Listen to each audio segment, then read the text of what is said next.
Running Man 2025, not the 1987 The Running Man. Should we have done both and compared them? I have done. Have you? Yeah.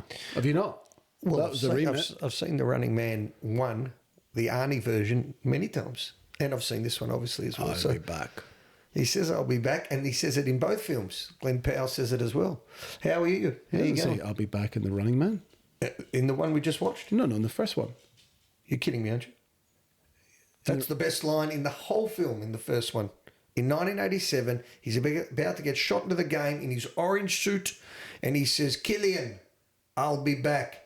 And he takes away his microphone and he says, only in a rerun. Ah, okay. Go! So he'd obviously done Terminator by that point. In every movie, he says, I'll be back. He even did it in The Expendables. And then Glen Powell says on the phone in this one to his wife, I'll be back. Yeah. I think you're right. Do you like that? You like that line? The first one, he goes, "I'll be Killian. I'll be back." Only in a rerun. You're right. I remember him saying only in the rerun, but I didn't pick up on that line. Well done. And he's in that orange suit. He's in the orange suit. Yeah, baby Arnie. A lot of throwbacks to that. We'll talk about that in a second. Because first of all, as always, I want to know how your week was and what's been going on with you, and if you've got anything to say, to talk about, to tell us.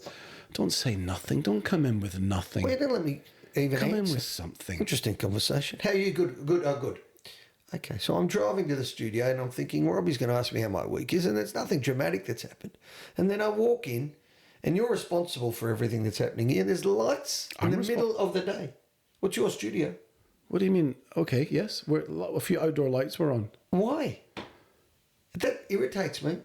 Well, it irritates my wife too. And, well, the lights are on because the kids are out late and they leave the lights on so that they come home, but they don't turn them off, despite being asked. No, who cares? No, who cares? When I just flashing the money around. We'll have the lights on during the day. My old man, God rest his soul, would have a heart attack.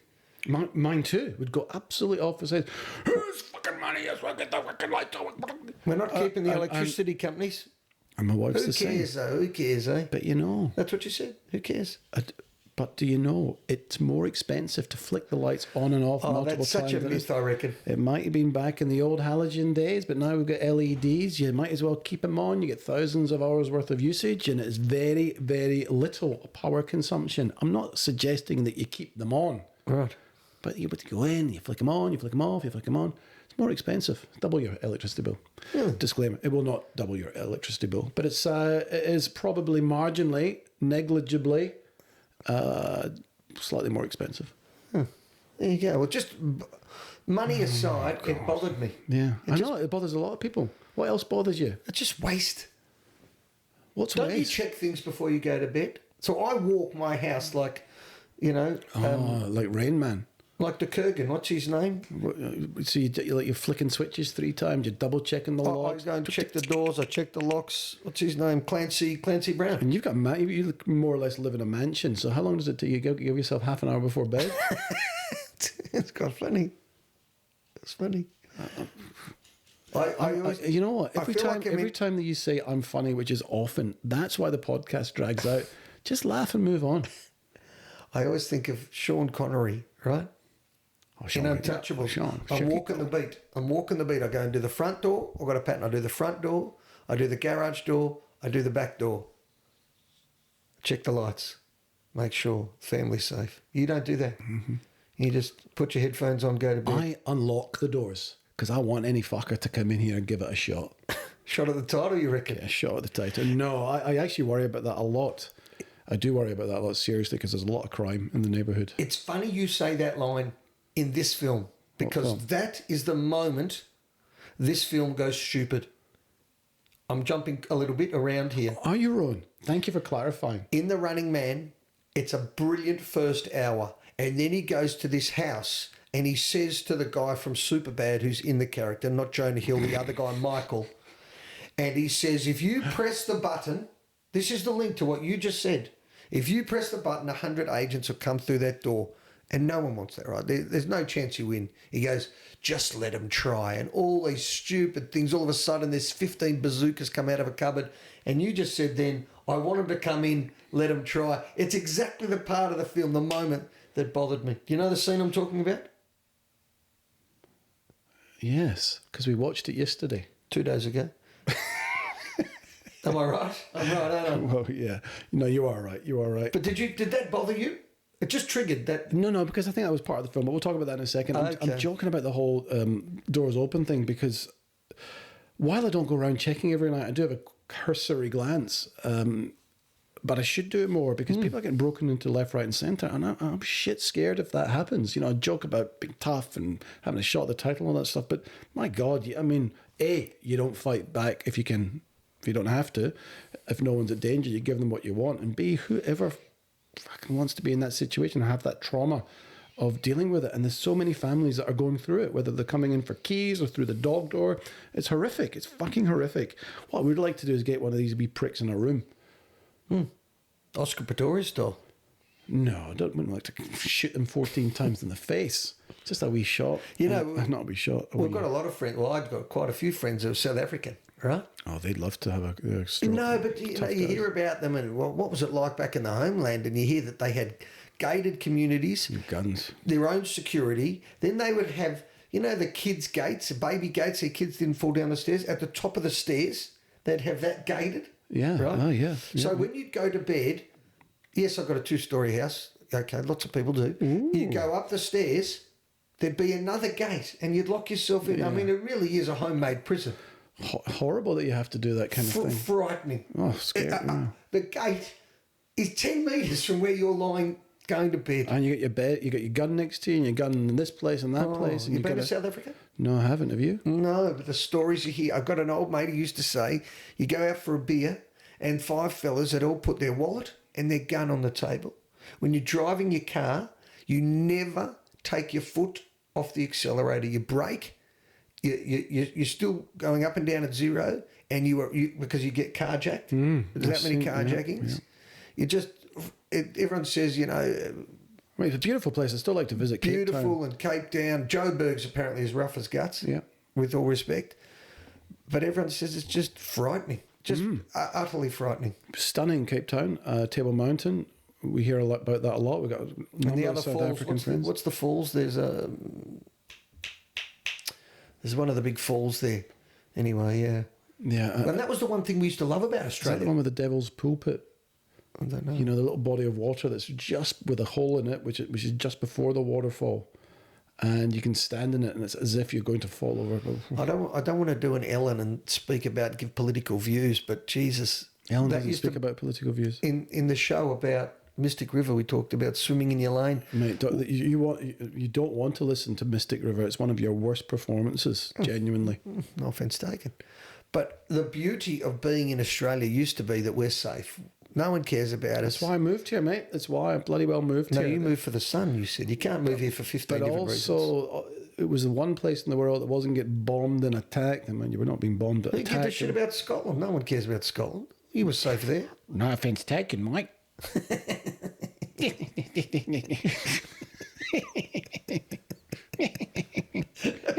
That's good. You fucking idiot. Fucking idiot. Move Go on, on. Robbie. So you've Came gone over. from the war-torn Glasgow roads, which no one cares anything about, to the street. You must be really paranoid. Not like you've come from Iran. Where have you come from? You've come from Scotland. The mean streets of Glasgow. The mean Fucking streets. tough. Let me tell you, I'd have to fight through 14 different people. What on the country? way Will, what home. country will we invade? We weren't worried about getting stabbed. We'll invade Scotland. You wouldn't fucking try. It's actually, when you say it like that, Braveheart, the English did want to invade Scotland. Fuck the English. Yeah, you don't like them, eh? Fucking Sassenachs. Hey, what'd you call it? Sassenachs. What does that mean? I think it's an English girl. Sassenachs. A Sassenach. What does that mean? English girl. It's a Sassenach. A Sassenach is an English girl. I think so. Oh, right. Making shit up now, are we? No, a Sassenach. Alrighty, You're an English girl. go on. You go on. Well, we're talking about the Running Man. I mean, the Running Man, we're talking, and there's a clear link here, right? Because the Running Man plot is all based around, like the film The Network, right? Where it's all about TV ratings, taking advantage of the weak and the poor and the helpless that are desperate to survive. And fake news. and fake news. It's all about who cares about what's right and wrong. Making shit up. Making shit up for TV and ratings and money and popularity and power. It is very close to the network, actually. That's probably one of the closer ones that we've done it. A recent movie too, where they're making a lot of things up like that. Do you want me to give you a little bit about the Running Man so we can get into it? Unless you get anything else to tell us about. Well, I enjoy this part before we get into the film. Most people turn off at this point. A wise man once told me. Yeah. So let's talk about something else then. Give us something. The Running Man. I can tell you what happened. Let me tell you what happened yesterday. Oh, go on. Oh my lord! As you know, I go to the gym. I go to the gym quite a bit. I go at lunchtimes. I can't tell. We had a HIIT training session. What was that? A high intensity. You think you're the only one with the jokes, eh? Yeah, but I get the funny ones. High intensity interval training with 30 seconds on, 30 seconds off, 3 times 6 exercises. It was a lot. Okay, and I'm working with a few other people, and we pushed each other so bloody hard. Did you vomit? No, I didn't vomit actually on this one, but I came home and I was shaky. And it was one of the first times in a long time where I showered and I lay down in bed within 5 minutes. I slept for an hour and I pushed all the meetings that I had forward. And I was wrecked. I properly wrecked. And then I went back this morning, but took it easy. That's seriously a story. Are you joking? Yeah, no, I did. What is it? I had to sleep.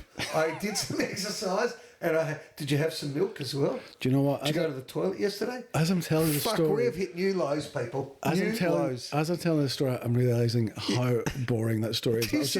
I was just trying to drag it out. Nothing happened on the way home. Oh, here's another one. Better one. Better than you. I had to sleep and push my meetings back. Okay. Fuck right. I'll give you that. Come on. Okay, here's a story. I don't like dogs. Are you crying? I am crying because I'm very proud of my humour then. Come on. You feel safe? You're away from Scotland, the war-torn country that is Scotland. You've made it to Australia. Don't joke. It's not. It's that was 500 years ago. Okay. It wasn't 20 years ago. It's a tough place, mate. I've never seen you. You've been there once. You barely made it out. So we're looking after a dog at the moment. It's a friend's dog. You do like dogs. I do like dogs. That's not true. I like my dog. That's my line. I don't like dogs, and that's not even a line. I like my dog. Beautiful Rocky, very placid, very calm. Not as beautiful as Sadie, but yeah. Debate. You do have a very beautiful dog. What's your dog? Maltese Falcon or something? Maltese Falcon's an aeroplane. No, Samoyed. A Maltese Falcon's an airplane, is it? Yeah. The Maltese Falcon is a film. Maybe it's an airplane. What's his plane? What's Han Solo's plane? The Millennium Falcon. That's the Millennium Falcon, isn't it? We do not deserve to have a podcast. No, we don't at the moment. This is outrageous. Millennium Falcon. The Malteser's Falcon. No, the Millennium Falcon. That's the one with Chewie. I'm right. Go on. Tell your dog story. So we're looking after a dog. Now, this is a yappy dog. What's the dog's name? I cannot... I don't want to offend the dog, should it be listening. Oh, right. But the dog was dropped off, and the first thing it did is start... Oh, driving you mad. And I'm work from home. When you're not sleeping. And I'm like, what the fuck is going on here, right? And I got meeting. Really annoying. So that evening, the first evening, within 2 hours, we're all sitting on the couch, and Rocky doesn't jump up and down on couches. He'll come, Jen, and sit with you. This dog is like on speed. It's up and down, jumping, boom, boom, boom, boom, boom. And it jumps and it knocks over a cushion, which then knocks over a glass, and a big glass of milk gets spilt everywhere. I was not happy. You know what dog reminds me of? Something about Mary, when the dog eats the speed and he goes fucking mental. Yep. That's what I can picture. The dog buzzing around here. And it was... Whose milk was it? Whose milk was it? Who has a glass of milk? I don't know, not me. It rattles you every time the questions I ask in your stories. Because it probably wasn't even I think it was maybe chocolate milk that one of the kids was drinking. Quick or Milo? Okay. That's a great debate. Quick or Milo? What's that? Nesquik or Milo? Nesquik for sure. Milo's awful. Milo's magnificent. No way. There's another poll coming. Milo or Quick? Yeah, there you go. Mm-hmm. I'm going to tell you about the Running Man. Tell me about the Running Man because we're getting too indulgent really with some. Boring me. So basically, Rob's had a glass of milk and he's had a sleep. Okay, the Running Man is based on is a Stephen King novel. We've done a lot of Stephen King lately. You keep that energy up, son. We've got a good podcast. You agree, Stephen King? We've done a few. Stephen King, I used to read the first books I read were Stephen King. Brilliant books. One was called The Leech, The Rats. There's loads of them. No, Because the Firm was Stephen King, wasn't it? oh my God. John Grisham. Oh, I've got the wrong writer. What is wrong with you? Oh, it's the wrong writer. This is the second. I Honestly, don't read books. I promise you, I'm a there's movie something, podcast man. there's something wrong with you. It probably is. Outside the normal stuff, there is something wrong with your brain at the moment. Nah. There is. You're so muddled. I'm not joking. I'm not. I know two writers, John Grisham, Stephen King. Okay. I want you to get checked, seriously. I'm not going to labour on this, move on now, but this is a concern. This 2025 remake of the 1987 hit The Running Man, which starred Arnold Schwarzenegger, today stars Glen Powell and Josh Brolin of Thanos fame. The plot is a TV game where his desperate contestants... What's wrong? Of Thanos fame. He's a cartoon in Thanos. Why would he be famous for that? Thanos, the biggest... No Country for Old Men. Picked the biggest film in grossing history, movie ticket grossing history, and he's the star of it. He's a fucking cartoon. Nobody would know that it was him. Everybody knows. Keep going. The plot is a TV game where desperate contestants have to survive after being hunted down by trained killers. The prize, lots and lots of money. It's all about ratings, power and television and preying on the weak and the needy until Ben Richards, Glen Powell, turns the table with the entire city choosing them. It's time to start running! There you go. There's the accent. Well done. There you go. Now, before we tell each other what it is, I'm going to give you a very quick summary of the 1987 one. Okay. Please. The original Running Man in 1987, 30 years ago. He's a helicopter pilot. The words that come up at the start, like Star Wars, say this. By 2017, the world economy has collapsed. Yes. Food, natural resources and oil are in short supply. A police state divided into paramilitary zones rules with an iron hand. Television is controlled by the state. And a sadistic game show called The Running Man has become the most popular program in history. All art, music and communications are censored. No dissent is tolerated, and yet a small resistance movement has managed to survive underground. When high-tech gladiators are not enough to suppress the people's yearning for freedom, more direct methods become necessary. He's always smoking his signature cigar is Arnold. They name him the Butcher of Bakersfield, and that's it. I just wanted to get that out so that ties into our conversation. They said, yeah, and we'll talk about that during the discussion. I know what they do to set him up as the Butcher of Bakersfield. Because they control the TV rights, even when they film something, it's not what they air. Well, that's exactly the same as this Running Man. It's the same as this Running Man. Glen Powell had to do a daily video, and he said all these things. It's a terrible, and they just AI it and change what he says and make him look evil and turn the crowd against him. And in the 1987 one, the movie starts with Arnie is a helicopter pilot and he's flying in towards a crowd of people, and I think his head says, you need to fire on these people. He's like, I can't fire, it's innocent people. I'm ordering you to fire. I'm not doing it. And then the co-pilot puts a gun to his head and there's a big fight ensues and he's fired. And then they use that video later in the film to say... To make it look like that he killed all these people. Yeah, and the main guy goes, don't fire, and the people in Arnie goes, but I must kill them all. And then they do exactly the same. So that's where all the background comes from. And it's the manipulation, and it's all about the ratings. And then they construct him into the Butcher of Bakersfield. Yes. That's right. But what do you have to ask me first? What's that? What do you have to ask me first? Had you seen it, and what did you think? Yes, we saw it together. Yeah. We had a lovely night out. We did. And we went to see it. Now, it was an 8:20 p.m. start, or so we thought. It didn't start till 8:45 p.m., which is very late for me. Yeah. As you know, I don't function very well in the evenings. So as the movie's starting... You're nodding off. I'm nodding off, right? And I'm like, fuck, okay, this could be a problem. Didn't go unnoticed. As soon as the movie started, I perked up immediately.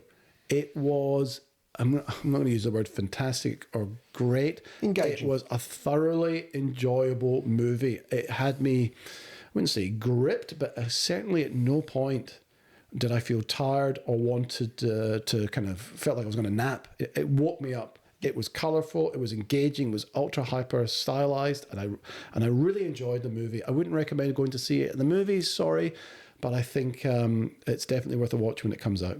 Your two most common lines in 200 podcasts are... It's great. It's a coming-of-age movie and or it's a popcorn movie. You get opportunity then to use it on the second one. It's not a coming-of-age movie, right? This is a popcorn movie. It's very light entertainment. It's super far-fetched. But it's very enjoyable. If you like a bit of action, it's got plenty of action. Glen Powell, I'm now giving you my view, he's fantastic to look at. He looks $1 million. He's a modern-day Tom Cruise. Is it worth paying your $18 at the cinema for? If you have a night out, you know.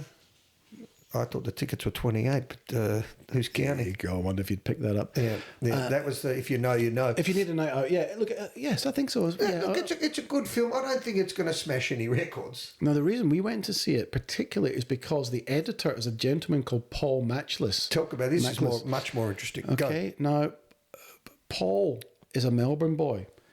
He won an Oscar. He was nominated for an Oscar for Baby Driver as best editor. That's a good film, which is a great film, and he edited this as well as various other things that we'll talk about now. So, did you pick up on his editing? We're going to interview Paul. So stay tuned and have a look, because we may have interviewed him, because we don't know when this is going to go out, but hopefully by the time this is out, which I'm pretty sure, because I'm currently in discussions with Paul about having him on. He's actually in Melbourne at the moment, and through a mutual friend who he grew up with, we're trying to connect, but it might have to wait till he gets back. But I think we will have interviewed Paul, the editor of this movie, beforehand, and I think that's a reason why it was so good, because the edits, the jumps, the fast-pacedness of it. The sequence was strong. It made sense, wasn't it? The sequence was strong. I love that. That was a headline. It was. I mean, and that's the thing, right? Because I jumped straight to Glen Powell, the guy that's in front of you, all right? 101.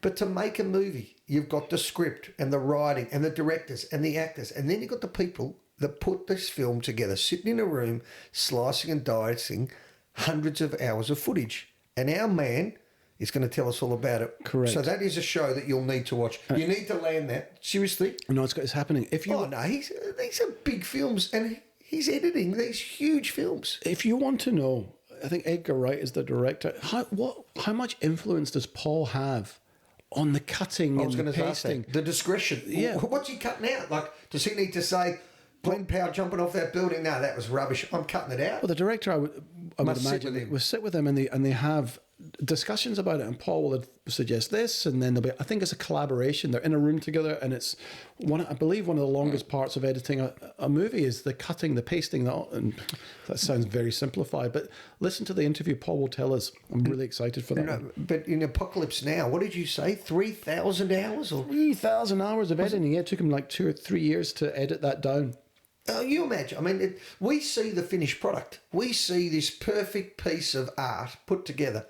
But where it starts is out here. But what it finishes with is 2 hours to consumable content. But we just equate it to what we do. We have 2 or 3 clips for a couple of minutes here and there, and we have to cut them down and splice them together for certain things. Well, we're natural, so there's not many edits here, though. No, I know, but it still might take half an hour. Yeah. Right? When you've got hours and hours and hours, and you've got to pick. That's why directors film from different positions. So the camera's over there, and it films you. The camera's over there, it films you. Camera films me here. Might do a wide shot, so that you could then, when you're editing, you can go from the wide shot to the close up to the this to the that. I'm thinking of a show for this was the Kerry Packer show, and they started World Series cricket. I know I bring a lot back to sport, and they used to have for the cricket. I noticed that before, actually. Yeah, I noticed that. Very clever. And they had one for the cricket in the 70s. They had one camera, and when he starts World Series cricket, one day cricket, the guy says, "We need 7 cameras, Kerry." And he says, "What 7?" He goes, "I want from over the batsman's shoulder, from the bowler's end, because it gives you different perspectives." It feels like you're immersed. It feels like you're immersed. And then the finished product is normally a combination of all of them as they flick around. So I think we should stop doing editing, because let's wait till Paul, and we will. If you're interested in that, we'll go deeper. Oh, look. I'm sure he will have been at the Oscars, first of all. He get nominated for the Oscar. This guy's he's massive. Won an Oscar. He's done Baby Driver. You have a look at what he's done. I'm gonna put him up there. What are you looking for? Homage to Paul. Oh, well done. Okay, we'll just have that there waiting for you, Paul. Well, he's done a fair bit with Edgar Wright, the director. So, for example, he's done. What's Edgar Wright famous for? Anything else? Yep. What? He has done a number of movies with Simon Pegg and Nick Frost. He's done what were they? He's done Hot Fuzz. Never heard of it. Shaun of the Dead. Never heard of it. And The World's End. They're all three very funny movies. Okay. Edgar Wright's written, co-wrote and directed the action comedy film Scott Pilgrim vs. the World, who Paul also edited that film. That movie stars Michael Cera. Okay. And well, there's a few regulars in the movies that Edgar does. Michael Cera being one, Paul the editor being the other. So yeah, there you go. And that's Paul. I'll tell you what, so we just kind of both faded out there for a second. How good does Glen Powell look? You know what? I was thinking nearly as buff as me, but not quite. How old would he be? 35? So he's risen to fame very quickly. 88 he was born. Oh, right. You know what else happened in 88? Expo. 38. World Expo 88. Remember that? I think Together. Maybe in Glasgow Smiles better as well. The Glasgow Flower Festival. Glasgow Smiles better. So Glen Powell rose to fame when he went for Top Gun Maverick, and he went for Miles Teller's role. Didn't get it as Rooster, and they put him in to be the villain. Yeah. So there you go. And then, but he wasn't the villain in Top Gun. There's no villains in Top Gun. Yeah. He's the young baby Iceman. He is. He's supposed to be the competition. Villain's harsh. Villain's too harsh a word. He's the. What other word could you use instead of villain? He's the opposition. He's the competition. Competition. He's the competition. And then he does that film with Sydney Sweeney, Anyone But You, and got to fame because she's the girl of the day and he's the boy of the day. And Tom Cruise is starting to exit a lot of these broader action roles. And Glen Powell is going to fit right in there. There's a window for him. I thought he was fantastic in this. He is an angry... He's just meant to be an angry guy like Schwarzenegger was. I thought he was brilliant. I really thought he was great. He played it well. His expressions were great. And when you think about him in that other roles that you've talked about, he doesn't play that. He plays the leading man differently. But in this, he had a particular role. I thought he was great. Well, he's a bit supercilious in the other films. He's a little bit funny. I don't know what that means.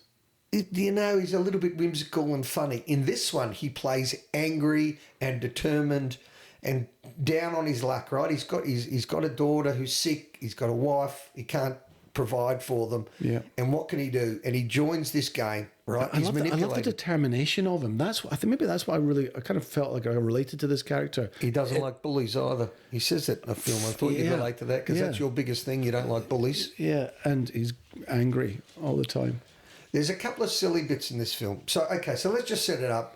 He joins the game. Josh Brolin says who runs the game, you'll have enough money for the rest of your life. For every week that you stay on, every day, it's 10,000. They don't even use money. They use some other thing. I think it's called new dollars. New dollars. And you can win $1 billion. 10,000. So he's watching the clock the whole time. And there's some great escapes, some exciting. It's a rush. It is. It's fun. But there is some silly bits. Whatever. Can I tell you too? So you can do whatever you want. Yeah. Okay. I just say whatever because it's just a stylized popcorn movie that you don't need to think about. But tell us. This is where the writing bothers me though, because for 5 minutes I'm thinking, oh, how silly. So he's in the shower. There's 70 agents outside his door, and you're thinking, how's he going to get out of this one? Oh, this is funny. And he's running around the outside of a building, abseiling down a building with a bathing towel around him. He jumped out of the shower, stuck a towel around him and jumped out the window. For anyone that's put a towel around them to quickly run and answer the phone or answer the front door, right? Anyone knows, towel comes off in 2 seconds. Yeah, and you're either holding it and trying not to let it and you're holding it. fall or whatever. This guy is scaling mountains, jumping through windows. If you remember my repo story from 2025 and the guy's swinging at me, how can we forget? I told that story. I'll never forget the image. He's swinging at me and he's holding his towel as the only thing that saved me that he couldn't go full-blooded because he was worried. His right hand was on the towel. This fella, Glen Powell, is scaling a building with the FBI agents on the ground. They can't notice him. That's fair enough. It just bothered me. And then he flies into another room and he gets dressed again quickly. Well, the dressing, he's got 14,000 layers on, you'll notice. Yes, he did. He's got the T-shirt, he's got the one T-shirt, the two-shirt, the long sleeve, the hoodie. He looked good, though. He looks fantastic. I actually was thinking, layers. I like that. I might go for that look. He did. But to get dressed in about 3 seconds before they bust in the room, it's good. And then straight to it, quick editing, quick in, out, boom. It's fast. It's good. Yeah, I enjoyed it. It's fast paced. I don't have anything much more to say about that. But Glen is good. Glen is the one to look for in years to come. He's definitely going to be the action hero. I'll tell you one other part of the show I liked that had a little bit deeper meaning, okay? When they're on the plane at the end and he's talking to the main killer who's got the mask on, right? And the main killer says, because he's offered Glen Powell to become the hunter, to get his own show, because they can't kill him off. He's so popular that Josh Brolin says, we're going to give you your own show. You become the hunter. Hunter number 6. Hunter number 6. And the fella says to him who's had the mask, do you really think they're ever going to let you leave? Do you really think they're ever going to let you go? No matter the sweetener, the promise, the anything. Because he was the previous hunter. Because he was the previous contestant. He was the previous contestant. They never let you out, right? Once you join that show, and if you happen, you either die because you're no good, you die because you're bad ratings, or you're fantastic and they can't let you leave. So there's no getting out. There's no getting out. Other than doing what Glen Powell did, was beat the show and come back. And the final scene, without giving it away, I give it away. Give it away, give it away, give it away now. He kills Josh Brolin and shoots him. I can't believe you gave it away. And the movie ends. This is like a recent movie. Well, but this is. And you didn't say Are we going to spoil? put this up this way straight away? I'm joking, man. Oh, right. Okay. You work out when they go up. But did you agree with that? Like, there was no getting out. That's when the penny dropped. There really is no getting out. If he's no good, he's going to die. Like the coffee shop guy, that was pretty silly. Well, don't even remember that specific bit. You can explain it to me. But the whole on the plane scene. He went out into the game with 3 of them. The girl and the first boy with curly hair. Yes, yeah. The first boy with curly hair is walking around. The whole city's looking for them, and he goes to a cafe, and he was picked up in 2 seconds. Yeah. The girl let fame get ahead of her. She got to about day 7, and then she got caught. Yeah, they spell that out for you. Yeah. Yeah, they keep you in as long as they want to keep you in for, and then they've got these DNA testers. So ultimately, you can never win the game. It's like the pokies; you'll never win. No, right? They'll always have a better angle on it until you're no good for us, and then we'll respin it. So very much like the network, we'll spin it to suit what we need. And again, I'm horribly naive, right? I just think, just like I'm watching the news, and we've spoken about this in early podcasts. Yes, we have. I watch the news, and you always say, don't you need to triangulate the story? And you go to 15 different sources and check. If Brian Naylor told me this is what's happening, Australia is sinking into the sea, I would believe him, right? And that's just the way I grew up. But you said you got better at that. I'm better as I'm older and unfortunately more cynical, right? Because I'm not terribly cynical in life. But when you watch these shows, when you watch Network and then you watch Running Man, you think to yourself, can you believe anything? Can you believe anything? No. The answer is no. Isn't that sad? Oh, it's scary. It's scary, the power of money and the control and the information. Mate, it's getting worse and worse and worse with AI and deep fake and all this technology. Fake news? No, I'm talking about, so I'll explain. You might not know what deep fake is. I don't. Deep What is fake deepfake? is using your face, your body, but putting exactly what you saw on The Running Man. That can be done. That's been done for years, but that is going to become more prominent. Making movies with AI characters, and you think they're real.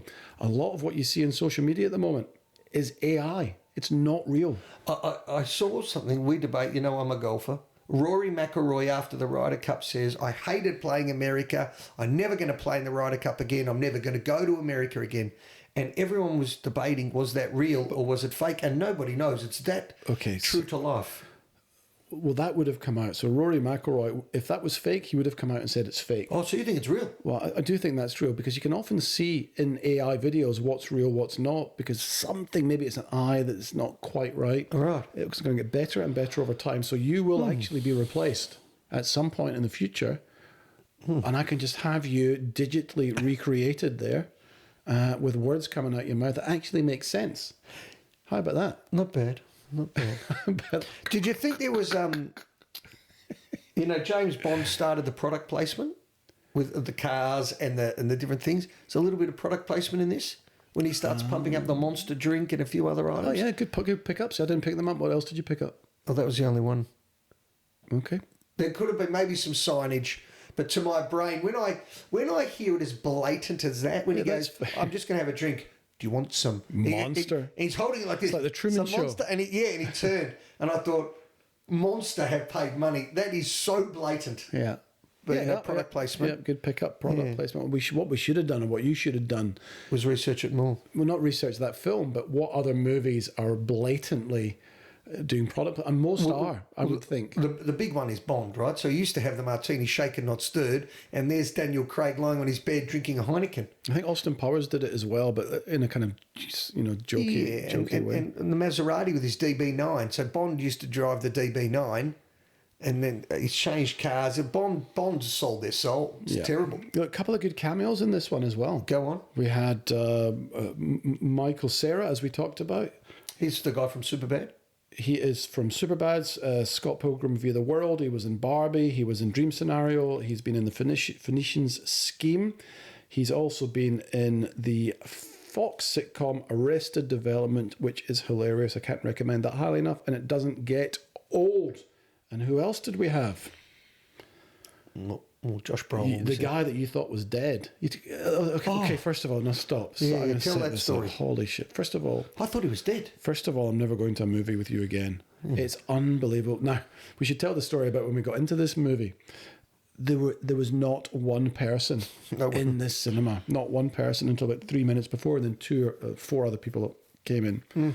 So we essentially took a row, and you sat 4 seats away from me. The amount of times that you turned your phone on to take notes without dimming your screen, first of all. I'm a professional. But there were people sitting behind. I was so embarrassed. And then... But you weren't with me. You were 4 seats away. And then the next thing you do, when William H. Macy comes on, Robbie, flicking me. I thought Robbie. And the people behind, I'm going, oh my God. I'm like, oh my God. He goes, yeah, yes, what is it? Fucking, I thought he was dead, mate. He's dead. I said, well, clearly he's not. He's not dead. Who did you think it was? I can tell you I thought it was. I'll get it in a minute. So you think about who that was. It was William H. Macy, who was great. Tell us what he's been in. He's been in lots of things. He's been nominated for an Academy Award. He's done Boogie Nights, Air Force One, Magnolia, Mystery Man, Jurassic Park, Bobby, Thank You for Smoking Room, Kingdom of the Planet of the Apes, The Running Man. He's been Frank Gallagher on Shameless. He's been on ER, and he's done plenty more that I'm not noted who. Thank You for Smoking was a good show. Do you ever watch that? Russell Crowe. Yeah, it's a good show. So who are you thinking of that's dead? It'll come to me. He's a redhead, very similar looking then. A redhead. Yeah. William H. Macy, I like him. Not even the same colour. Was he in 3 Billboards, William H. Macy? No, it wasn't in 3. Fargo?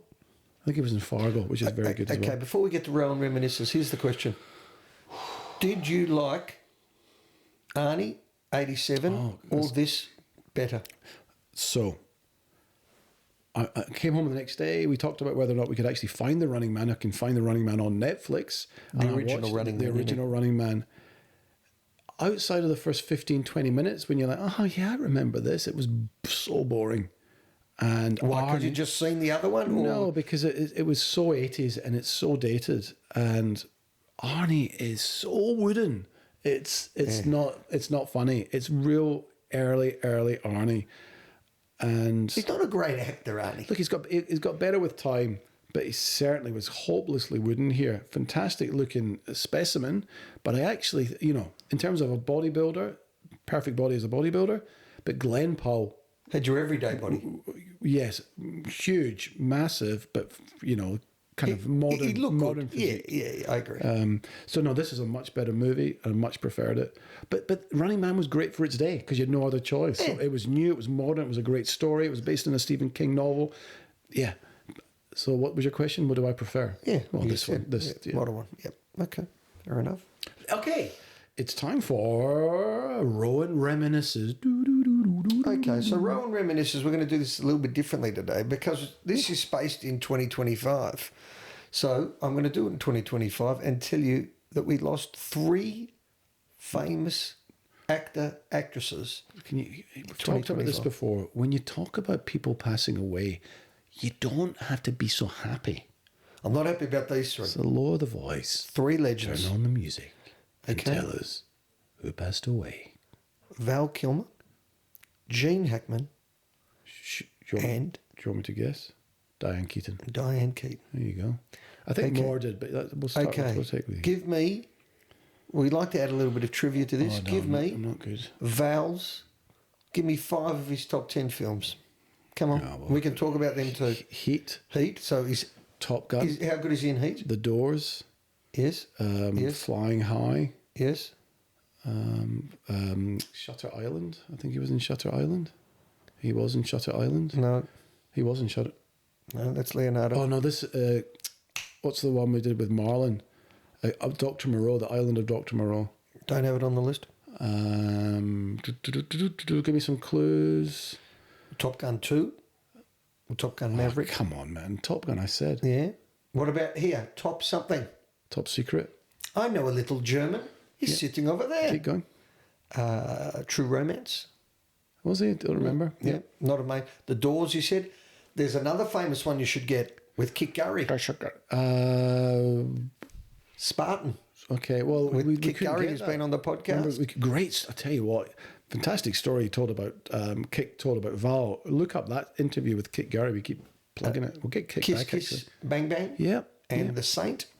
Okay, that was a terrible film. That was a remake of the original. And then there's another 40. Roger Moore. Have you ever heard of Roger Moore? Was it? Roger Moore was James Bond, Correct. and he also played the Saint. Roger Moore. I've never done that one before. Roger Moore. Try Roger Moore. Roger Moore. I'm not a fan of Roger Moore. Can you do his voice? No, that sounded nothing like it. I'm in the Connery camp. You can't be in both. So should you. He's one. Holy money penny. Well, get ready, because your favourite one's coming up. So the next person to pass away in 2025 I'm just so excited. is Gene Hackman. Get ready for your line. Wait, just don't do it yet. Don't just randomly do it. I'll tell you when.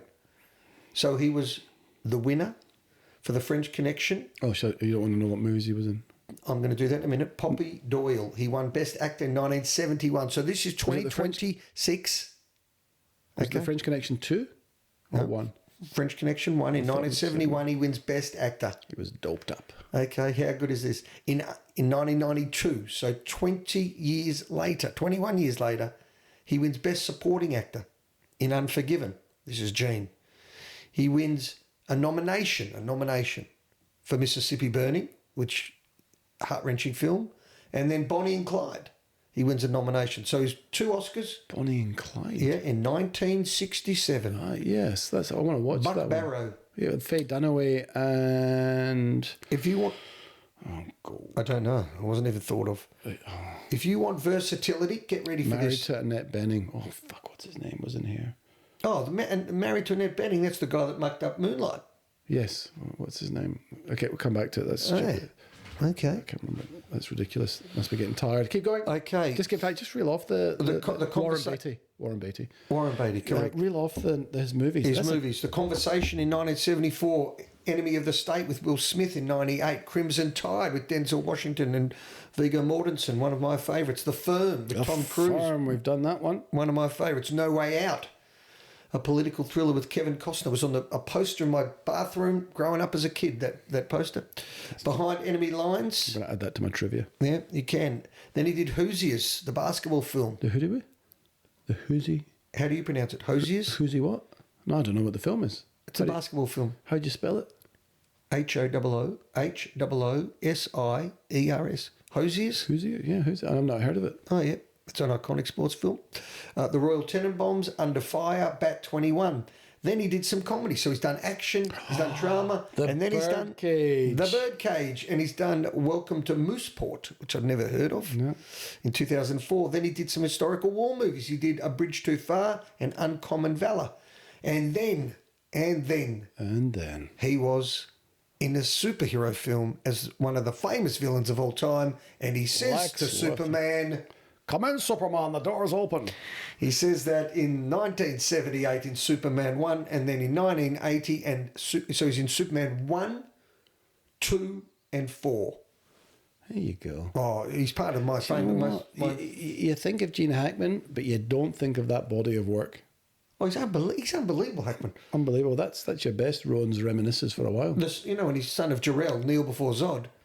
Gene Hackman's in the same scene when he says, Superman, thank God. I mean, get him. That's when he says it. Yeah. And when he tricks Zod to get into the radar thing in Superman 2. Unbelievable body of work, and he died in horribly controversial circumstances. Tell us. If you recall, him and his 30-year younger wife were found dead. Only the dog was alive. No one knows if it was a suicide pact, if it was what happened. I think it came out a few months later that the wife died first. He was almost senile, for lack of a better term. Dementia. And dementia, didn't take his medicine, and so he died. That's tragic. So he's probably walking around the house amongst her lying on the ground dead. He was a very... Thank you for that image. No, but why didn't they have a carer? You're right. I think... How could they be in that state? I don't know. It's horrible circumstances. I don't know if there's even any family. And sometimes you see or don't see celebrities. You've only got a picture of what they were like from The Firm or from Superman. And then you see in the paper a recent picture after 30, 40 years. And I mean, he... Looked frail. He looked... Yeah, he didn't age well. Can I tell you someone else like that? You seen Morgan? You seen Morgan lately? Not recently. So Morgan, when you think of Morgan, I think of Shawshank Red walking around the yard. And he looks, he's telling his speech and, mark your papers, son, he doesn't give a shit in Shawshank. When you see him now coming out of his building and the press is there, his face is gaunt. Well, we're all getting older. We're all getting older. I'm the only one getting older and not getting gaunt. Okay, I'll give you Diane Keaton's body of work. She's also can hold her own. So, Annie Hall, she won Best Actress in 1977. That was a shock death, actually. She was quite young. Was she not like 75, 70? You'd think I would have researched that. I did not. I would have not expected She was in iconic films like The Godfather Part 2, Godfather Part 3. So you're talking legend. Straight away, legend. And you want versatility, she's a bit like Jean, right? So comedy, she's in Manhattan, Sleeper. Also in a Woody Allen film. Which one? Manhattan. Is it good? Yeah, I mean, I like Woody Allen films. I don't like Woody anymore, but yeah, I used to like them. Love and Death and Baby Boom. Father of the Bride, so that's comedy. That was a good one. The First Wives Club was a good film. Okay. Something's Got to Give. Something's Got to Give in 2003, won a Golden Globe, Because I Said So, The Family Stone. Then she was in some dramas, Looking for Mr. Goodbar, Reds, Marvin Room, Shot the Moon, and Morning Glory. And her most recent roles, which I hadn't heard of any of these, Book Club, The Next Chapter, Poms, Love Wedding, and Other Disasters. So here's a quick... I think she was in with Alec Baldwin recently, where they're romantically linked. So not. I mean, there's no Gene Hackman. She's not my... I wouldn't say not my type of actress. I mean, I don't follow her as an actress to watch everything that she does. But here's a quirky fact I thought I'd look up. Have they worked together, the three of them? Gene, Cindy, and Val. So Val, and the answer is yes or no, Rob? That the three of them have worked together in a film? Yeah. I would say no. And you 2 out of 3. And you would be correct. Right. But Gene and Val worked in one film together called The Prince of Egypt, and they just did the voices. Gene and Val did voices. That was a cartoon. Yeah, that's it, in 1998. So it's amazing, right, how they set these casts up. You would have thought Val Kilmer and Gene, or two of them, they haven't done one film together. So I've probably listed 50 films, and they haven't crossed over. That's Rohan's Reminiscences. I could do better. Oh, give me a real sound. Okay, you got to work out in the sounds. That was good. Okay, I'll give you a sound. Thank you. So I'm going to do that. When there's a repeat of a year, I'm going to deep dive into something and make it a bit interesting, because there's a lot of current films. Say deep dive again. Say it with a low voice. I'm going to deep dive. Do that for me. Deep dive. I'm going to deep dive. I get set at work way too often. Let's do a deep dive. Do this. Can you do this for me? Deep dive. Deep dive. Can we double click? Have you ever seen that one? Can we double click on that? Oh, can you say deep dive and double click? No. Do it like that. Please do that. Just for it, and then I'll move on. No. Do deep dive and I'll double click softly and I'll move on. Deep dive, double click. No. Deep dive, double click. Deep dive, double click. Ooh, I like that. There you go. That was sexy. There you go. Everything's got a sexual connotation. Not everything. Just when you say deep dive. Go on. Go on what? Trivia time. Trivia time. You get a button. Why don't I get a button? I got to hear the words. Budget, 110 million. Not a commercial success. Hasn't quite made it back. As of November 25, just over 50 million. Awards? It's only just come out. Well, awards? It's that is a huge budget. That's a big budget. Big budget. There's a lot of tech in it. It's great tech. That's the best bit about the film. CGI. Oh, that's where the 110 million is, isn't it? I don't know. Glen Powell. We'll ask Paul. What would he be taking Not home? the question then. 10? Also good question. Yeah, I would. I reckon he'd be taking 8 to 10 now. He's big now. Maybe a little bit less. Maybe 5 to 8. 5 to 8. Yeah. He's not 20 million Leonardo standard fee. No, right? you're right. But he's on the up. He is certainly on the up. Well said. Before Glen Powell was cast, Ryan Gosling, Chris Evans, and Chris Hemsworth that met with director Edgar Wright or were considered. And Edgar Wright was only allowed to cast Glen Powell as Ben Richards on the condition that Stephen King approved the choice. King signed after he watched Powell in Hitman, which was a 2023 movie. The giant N logo above the network building is coloured red and resembles the Netflix logo. Yeah, I thought it was supposed to be Netflix. Everywhere else in the movie, the logo is coloured white. This is a subtle dig at Netflix, who director Edgar Wright says ran trailers for his film The World's End that carelessly gave away the ending. So he's not happy with them. Tom, TC, our man Tom Cruise, called Glenn, with whom he co-starred in Top Gun Maverick, to give him advice before shooting this film. Paul recalled, Tom rang me to give me the lowdown, and what I thought would be a 10-minute call lasted 2.5 hours. He basically told me how not to die. He also gave me running lessons. Oh, right. He said, you should film yourself running because you don't look as cool as you think you do. Did he tell him really? He was so right. And that's what Kick told us the story as well of Edge of Tomorrow, how he trained. And Tom should become a running trainer after he finishes acting. no, not a trainer, a running Coach. Yeah, running coach on visibility, not even to get to run faster, but to look good. This is the third project in 2 years in which Paul's character repeatedly wears facial prosthetics, wigs, fake teeth, and other means of disguise. He did the same in both Chad Powers and Hitman. In the dressing room scene, as contestants are gearing up to appear on TV, each individual jumpsuit has a name above it. These last names are of the actors that have previously appeared in other Stephen King adaptations.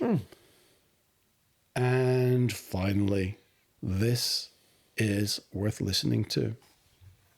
Parts of the 2025 film The Running Man were filmed in various locations around Glasgow, including the SEC Armadillo and Ovo Hydro, the Anderston Centre, and a long street like West Campbell Street and Renfrew Street, as well as Buchanan Bus Station. It's no compliment, by the way. It's supposed to be in a sewer and down pat. This fucking come after you, son. The city's diverse architecture, from modern to brutalist, was a key factor in its selection as a filming location, as was the city's grid-like street layout, making it suitable for standing in for cities like New York, which we've seen before in World War Z, and many others. Come on, Glasgow! Flood of Scotland, when will we see?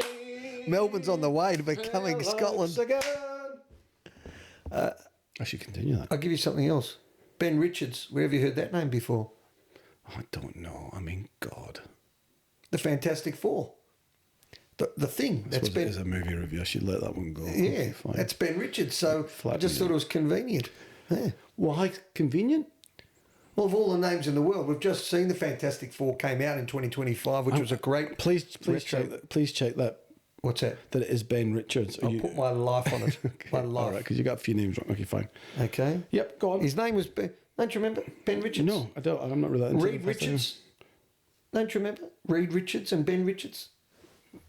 No. Anyway, go on. Finish off. Hold on, then. You want me to prove? I've taken. No. Look up the Fantastic Four. What's their real names?